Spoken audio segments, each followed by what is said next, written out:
है बजरंग दल को, क्या पड़ा है विश्व हिंदू परिषद को, क्या पड़ा है संघ को, क्या पड़ा है सनातन को, कि हर गर्वे के दरवाजे पर उन्होंने आपको सुरक्षित रखने का प्रयास किया।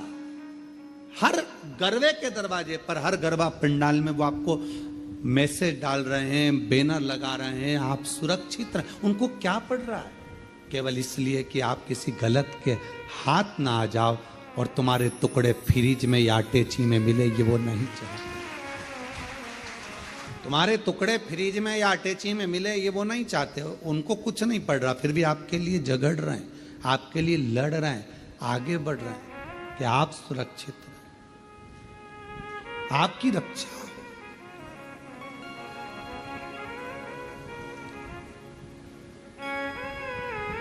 एक एक की रक्षा के विषय हेतु वो आगे बढ़े। महाराज,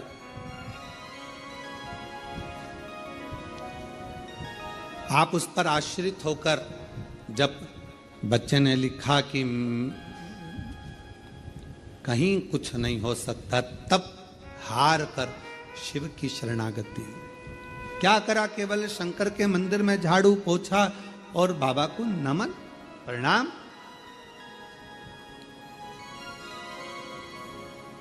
उतने में भगवान ने स्वीकार कर लिया। क्यों? क्योंकि वो सब दूर से टूट चुका था, हताश हो गया था कि अब कोई साथ नहीं देगा। तब अंतिम बिंदु में उसने अपनी चाची की वाणी पर भरोसा करा कि मेरी चाची ने मुझसे कहा है कि अब तू एक काम कर कि वो सियोर वाला बाबा कथा कहता है, उसको सुनना चाहिए। सुना तो मन तो लगाया उसने, पढ़ाई में मन नहीं लग रहा था, 11वीं के बाद एग्जाम देना बंद, पढ़ाई बंद, तो कम से कम उसने दिल तो लगाया, फिर पढ़ाई चालू कर दी। विद्यार्थी, उसके अंदर हिम्मत तो जागृत हुई। कल एक बेटी रोती रोती कह रही थी, गुरुजी, गुरुदेव, जब हम पीछे बाबा के दर्शन करने के लिए बट वृक्ष की ओर जा रहे थे, तब वो कह रही थी कि गुरुदेव, मैं बहुत हताश हो गई। मैंने पूछा, बेटा क्या हुआ, क्यों हताश हो गई? कहा, मैं 9 साल से नौकरी की सर्विस की तैयारी कर रही हूं, पर मेरा गवर्नमेंट जॉब नहीं लग रहा। मैंने कहा, इतने में हार गई तू? 9 साल में? केवल 9 साल? वो 14 वर्ष मेरे राम जी महाराज वन में रहे और हिम्मत नहीं आ रहे।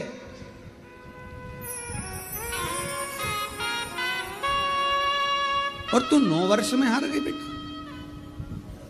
और मेहनत कर, और विश्वास से कहता हूं कि एक दिन कुबेरेश्वर बाबा के दरवाजे पर आकर तू भी पत्र लिख कर जाएगी और कहेगी कि मेरी नौकरी लगी है।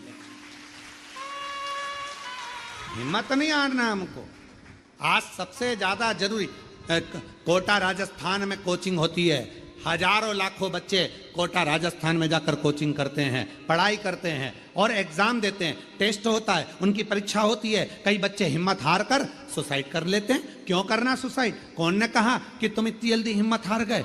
क्या तुम्हारे पिताजी के पास में खिलाने का अन्न नहीं? तुम में क्या वो बल नहीं? सब कुछ है। एक माँ बाप यदि तुम्हें पढ़ने के लिए कोटा राजस्थान भेज सकते हैं, एक माँ बाप तुमको पढ़ने के लिए पुणे मुंबई भेज सकते हैं, तो एक माँ बाप तुमको भी पाल पोस कर बड़ा कर कर तुम्हें खिला सकते हैं। और तुम में भी वो बल है कि एक एग्जाम अगर क्लियर नहीं हुआ तो दूसरा एग्जाम तो तुम क्लियर कर सकते हो, दूसरा नहीं हुआ तो तीसरा क्लियर कर सकते हो, तीसरा क्लियर नहीं करा तो चौथा कर सकते हो। हिम्मत इतनी जल्दी हार लेना और अपने प्राणों को त्याग देना, ये कहां की रीति है?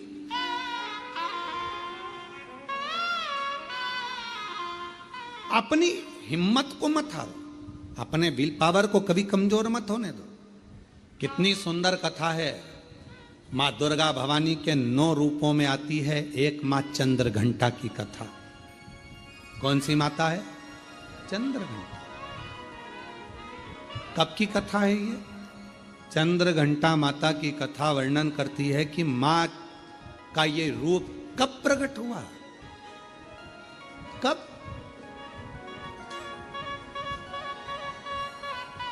किस जगह पर प्रकट होता है मां चंद्र घंटा का ये रूप?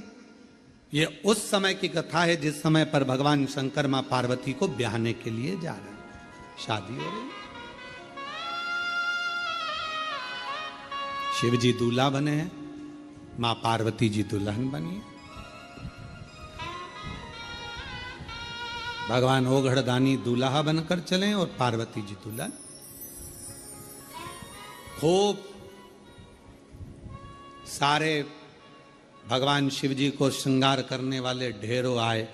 इंद्रदेव ने कहा ऐसा श्रृंगार करो, इंद्राणी बोलती है ऐसा करो, लक्ष्मी जी बोलती हैं ऐसा करो, नारायण बोलते हैं ऐसा करो, ब्रह्मा जी बोलते हैं ऐसा करो, ब्रह्माणी बोलती है ऐसा करो।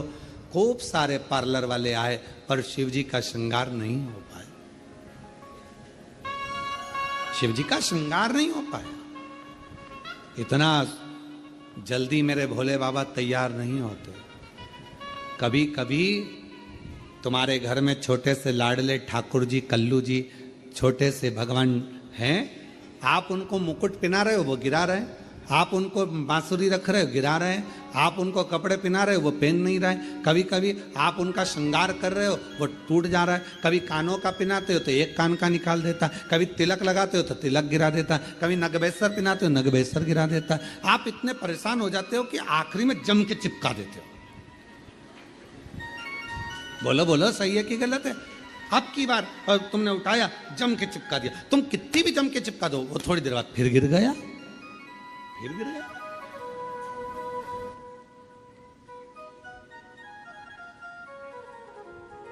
और कभी कभी ऐसा होता है कि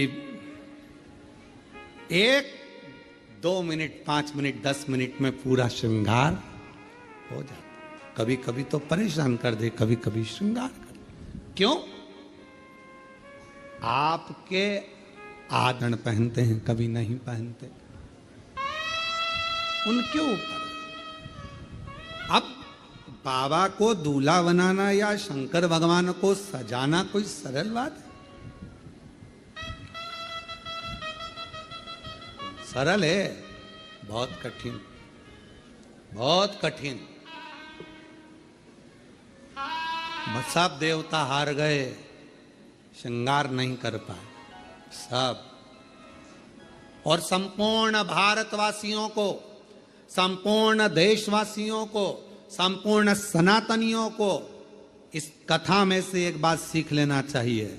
आप यदि भगवान शंकर के मंदिर में जाकर सावन के महीने में श्रृंगार कर रहे हैं, आप शिवरात्रि पे शंकर भगवान के मंदिर में श्रृंगार कर रहे हैं, मंदिर के लोगों में आपको सूचना दी कि मंदिर का श्रृंगार करना है, मंदिर में तैयारी करना है, तो आप अपने आप को किस्मत वाला समझना कि भोलेनाथ अपना श्रृंगार तुमसे करवा रहे हैं।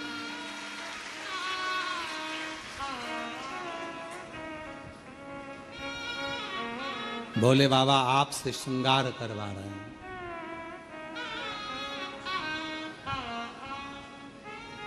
भगवान शिव जी ने अपना श्रृंगार भगवान विष्णु से नहीं करवाया, ब्रह्मा जी नहीं कर पाए, इंद्र नहीं कर पाए, गरुण वरुण नहीं कर पाए, भगवान शंकर का श्रृंगार कोई नहीं कर पाया। और अगर आप शिव जी के मंदिर में जाकर श्रृंगार कर रहे हो, सावन के महीने में शंकर भगवान को सजा रहे हो, आप शिवरात्रि पर भगवान शंकर का श्रृंगार कर रहे हो, तो समझ लेना कि भगवान शंकर जब नारायण जी से नहीं करवाए, ब्रह्मा जी से नहीं करवाए, तो तुम कितने शिव जी के प्रिय हो गए जो तुमसे भगवान श्रृंगार करवाए, तुमसे करवाए। और वो कितना मस्तक पर मलिया गिरी चंदन ऐसा तिलक लगाया।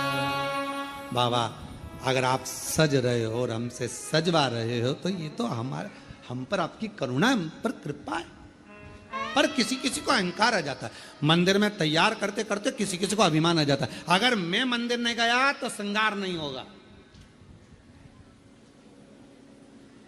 कई कई माताएं नहीं कह देती, मैं मर गई ना उस दिन मालूम पड़ेगा, तो मर जा, अभी देख लेते। ऐसे मरने से काम नहीं चलेगा। मैं अगर दुकान नहीं गया तो दुकान नहीं चलेगी, मैंने ये काम नहीं किया तो मेरा ये नहीं होगा, मेरा ये काम नहीं हुआ। अरे भाई, कई लोग कहते गौतम मैं हूं जो मंदिर में श्रृंगार कर देता हूं, सावन के महीने में मैंने कैसा श्रृंगार करा, शंकर जी को कैसा सजाया, मंदिर में रंगोली मैंने डाली, मंदिर में यह काम मैंने करा, गौतम मैं हूं जो श्रृंगार कर रहा हूं, मैंने करा। अरे भाई, भगवान नारायण से नहीं करवा पाए, ब्रह्मा जी से नहीं करवाए, इंद्र से नहीं करवाए, तेर से करवा रहे हैं। समझ लेना कि तू भगवान के करीब है। अहंकार मत आने देना, अभिमत्ता नहीं आने देना, अहमता में मत फूल जाना। इतनों में हमको छाटा उसने। नहीं हुआ श्रृंगार ब्रह्मा जी से, नहीं हुआ श्रृंगार भगवान विष्णु जी से, नहीं हुआ श्रृंगार किसी से। तब भोलेनाथ जी से पूछा कि अब क्या होगा, क्या करें। शंकर भगवान बोले काल भैरव को बुला लो, इससे जोरदार ब्यूटी पार्लर कोई नहीं जानता। अब काल भैरव नाम सुनते से ही लोगों की हालत ढीली हो जाती है।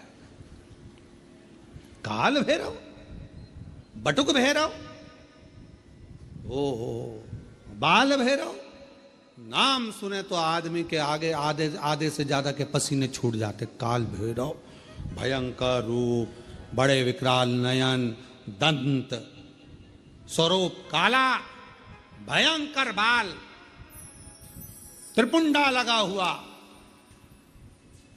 अब इतना तो क्या, तुमने देखा होगा ब्यूटी पार्लर वाले जितने भी होते हैं पहले खुद का श्रृंगार करते हैं। जब वो ही सुंदर नहीं होंगे तो दूसरे को क्या खाक सुंदर बनाएंगे। पहले स्वयं, बोला सही है कि गलत है, पहले उनको खुद का श्रृंगार करना पड़ता है। एकदम बढ़िया लाइन वन खींच के डब्बा मब्बा भरो, फिर यहां से नीली पीली हो जाओ, फिर बढ़िया धागे से खिंचातानी कर कर फिर बढ़िया खुद पहले अच्छा जोरदार दिखना चाहिए कि कोई पार्लर में आए तो उसको लगना चाहिए काकी जी कितनी सुंदर लग रही रे, बुआ जी इतनी बढ़िया लग रही है, तो अपने को भी इतना बढ़िया कर देगी। अब मालूम पड़े बोई ऐसी, भयंकर बाल खुले, दांत बड़े बड़े, टीकी लंबी चौड़ी, और होठ काले और दांत सफेद। तो फिर तो वो हमारे यहाँ श्राद्ध पक्ष में हमारे यहाँ दीवार पर वो गोबर से बनाती हैं संजा, तो उसमें गाती हैं हिरनी को बड़ा बड़ा दांत कि थारी अम्मा मारेगी कि कूटेगी, संजावाई चली ससुरा। अब हमारे यहाँ इधर गाते, अब तुम्हारे उधर गाते कि नहीं गाते हमको नहीं मालूम, पर हमारे इधर गाते संजा है होली है पूज लो। अब वो तो छोटी सी गाड़ी लुढ़कती जाए, बाँ में बैठी संजा माय लहंगो लहराती जाए, चूंदड़ी चमकाती जाए, चूड़ला दमकाती जाए, संजा बाई बोझ जाए। अब तो गाय सब गावे। अब वो मालूम पड़े पार्लर जिसके यहाँ जा रहे हो श्रृंगार करने, अब मालूम पड़े वही विकराल रखे, तुम मन में आए, तुम तैयार तो कर दोगी।